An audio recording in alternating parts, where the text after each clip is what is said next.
And now a little story from the Appleseed. Long ago in the mountains, way, way long ago in the mountains, they talked about the blue snow. So, today it snows when it gets cold, but when it gets really cold, it can't snow.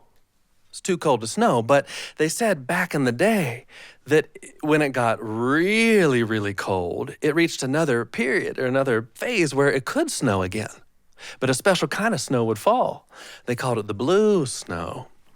Because to look out your window, everything just looked a little bit blue with a special kind of snow.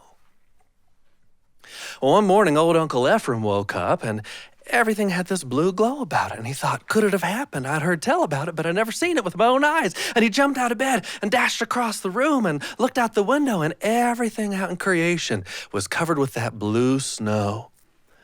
He thought, I got to go outside and see it. He opened the door and slammed the door and said, no, I don't.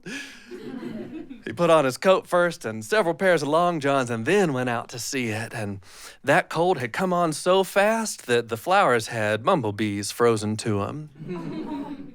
And there were long yellow beams right there on the snow. He thought, well, what could that be? And when he examined it, he realized that it had frozen so fast that sunbeams had just cracked off and fallen right down. And he thought, well, I won't be able to get into town to get me something to eat today. Well, what'll I do? And he looked all around and saw down there at the pond, his prayers had been answered. There must have been 200 ducks frozen in that icy pond now.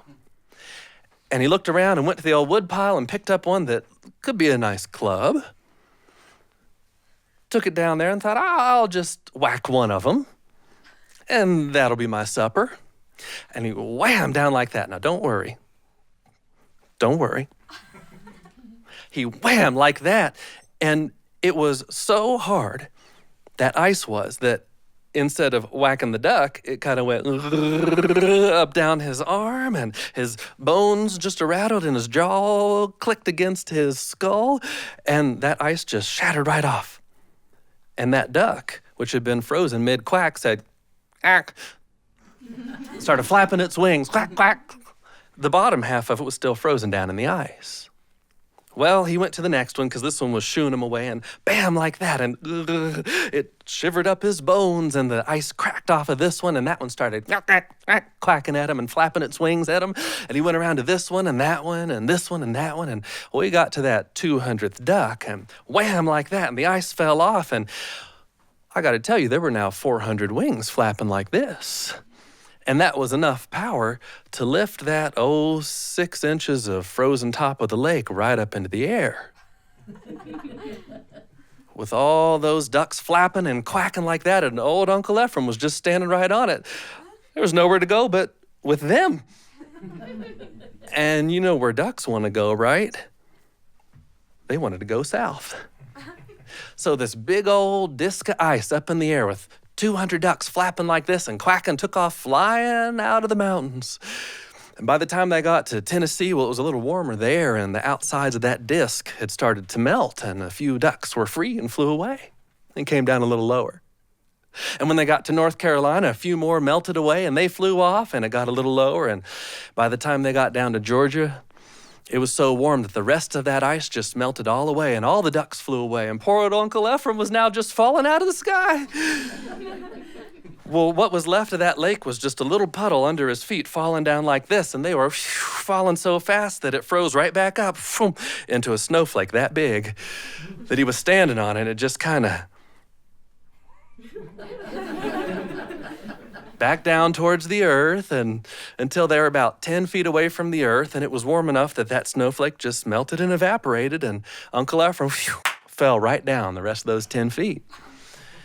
Right on top of a man who was standing there. Thump, like that.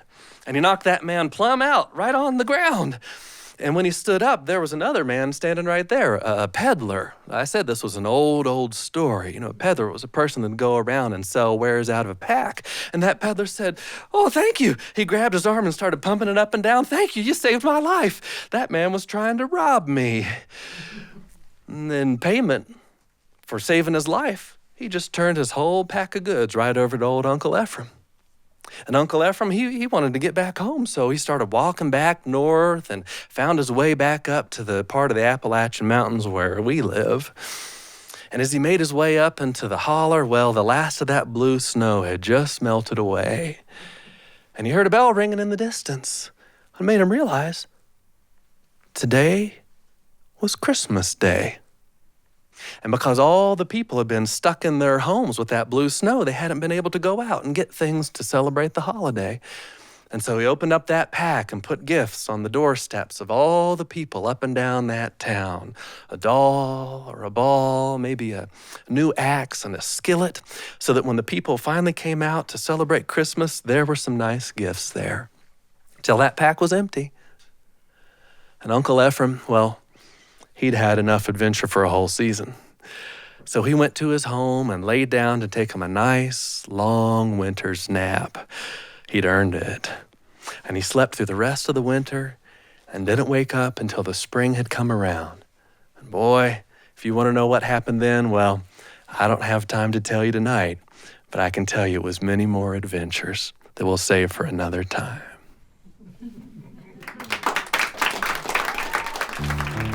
Thanks for joining us for a little story from the Appleseed.